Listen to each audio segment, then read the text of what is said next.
একজনকে হত্যা এবং চট্টগ্রামের রাউজানে বিএনপির দুই গ্রুপের সংঘর্ষে 4 যুবক গুলিবিদ্ধের বিষয়ে সবশেষ খবর জানাতে চট্টগ্রাম মেডিকেল কলেজ হাসপাতাল থেকে আমাদের সঙ্গে যুক্ত হয়েছেন ফয়সাল করিম। ফয়সাল, গুলিবিদ্ধ ইরশাদ উল্লাহর শারীরিক অবস্থা এখন কেমন? একই রাতে দুইটি গোলাগুলির ঘটনা, এ নিয়ে আসলে পুলিশ কি বলছে?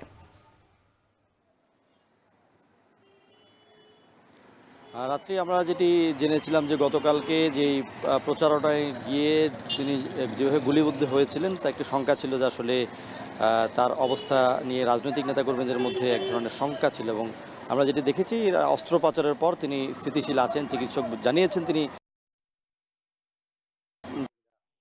ভিড় করছেন এবং তাকে দেখতে আসছেন। আমরা দেখেছি গতকালকে চট্টগ্রামের mayor doctor Sadat Hossain, police commissioner হাসিবাজি সহ অনেকে কিন্তু তাকে দেখতে গিয়েছেন, তার শরীরে খোঁজখবর দিয়েছেন।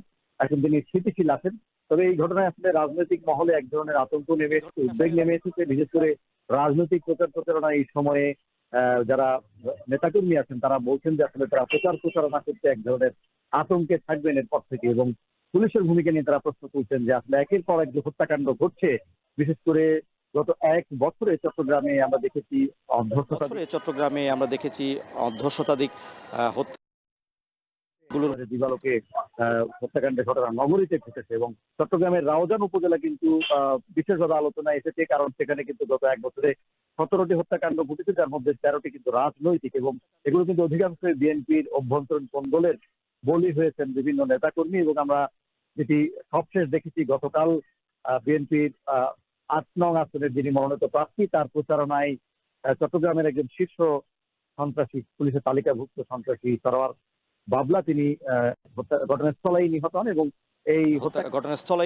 এবং এই হত্যাকাণ্ডের যে ভিডিও সেটি ছড়িয়ে পড়ার পর সামাজিক মাধ্যমে, এবং আমরা দেখছি যে রাজনৈতিক মহলে যেমন আতঙ্ক ছড়াচ্ছে, তেমনি সাধারণ মানুষের মধ্যেও প্রশ্ন জাগছে যে নির্বাচনের আগে এমন ঘটনা আসলে নির্বাচনের পরিবেশকে কতটুকু ইতিবাচক রাখছে, এবং তারা আসলে আশঙ্কা করছেন যে আসলে ভোটের আগে এমন পরিবেশ আসলে নির্বাচনের যেই উৎসব বা উত্তেজনা সেটিকে অনেকটাই প্রশমিত করবে। এবং আমরা যেটি দেখেছি যে আসলে চট্টগ্রামে রাউজান পাশাপাশি চট্টগ্রামের বাকলিয়া, বায়েজিদ, হাটহাজারী এসব এলাকায় কিন্তু প্রচুর হত্যাকাণ্ডের ঘটনা ঘটেছে, এবং এসবের মধ্যে কিন্তু রাজনৈতিক এবং এই হত্যাকাণ্ডগুলোর শিকার যেমন আওয়ামী লীগ এর নেতাকর্মীরা হয়েছেন, তেমনি আমরা দেখেছি জামায়াতের নেতাকর্মী হয়েছেন, এবং অধিকাংশ নেতাকর্মী কিন্তু বিএনপির। এবং আমরা যেটি জানি যে পুলিশের যারা ঊর্ধ্বতন আছেন তারা বলছেন যে আসলে যারা হত্যাকাণ্ড ঘটাচ্ছে তারা কিন্তু দুর্গম পাহাড়ি অঞ্চলে আশ্রয় নিচ্ছে, এবং প্রচুর অস্ত্র কিন্তু যারা আওয়ামী লীগের আমলে বিভিন্ন নেতাকর্মী ছিলেন তাদের কাছ থেকে কিন্তু এই নেতাকর্মীদের কাছে স্থানান্তর হয়েছে, এবং থানা থেকেও প্রচুর অস্ত্র লুট হয়েছে, যে কারণে এমন বেপরোয়া ঘটনা বেড়ে গেছে।